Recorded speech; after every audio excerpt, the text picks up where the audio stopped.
کایس لنډه کیسه.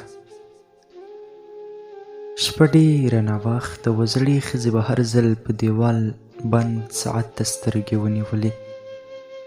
زړه یې صبر ونه کړ. په کوټه کې یې په ناست ماشوم غږ وکړ: زویه، پلار دې چېرته دی؟ ولې یې ناوخته کړه؟ هلک سر ښکته اچولی و. په موبایل کې یې ګوتې وهلې. ځواب یې ورنه کړ. شېبه وروسته زړې ښځې بیا ماشوم ته وویل: زویه، نن دې پلار کور ته نه راځي؟ ماشوم له موبایل سر راپورته کړ. په تنده لهجه یې وویل: تا ته یې څه؟ که راتلی خو راغلی به وی. تر اوسه چې نه دی راغلی نو نه به راځي.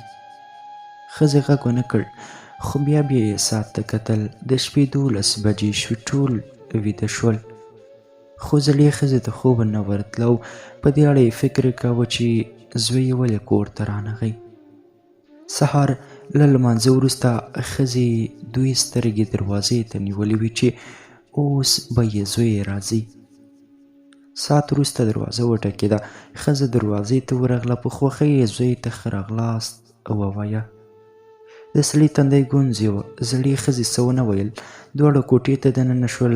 سړي له خپلې ښځې او ماشومانو سره په ډېره خندا او خوشحالۍ ستړي مشي وکړه او په مېرمنه یې غږ وکړ: زما ښایستې، نور دې له ژونده ژغورم.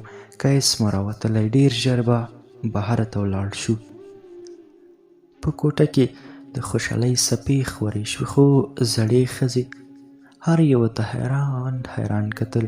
په وره کې ولاړې نجلۍ غږ وکړ: پلاره، انا مې هم له موږ سره ځي.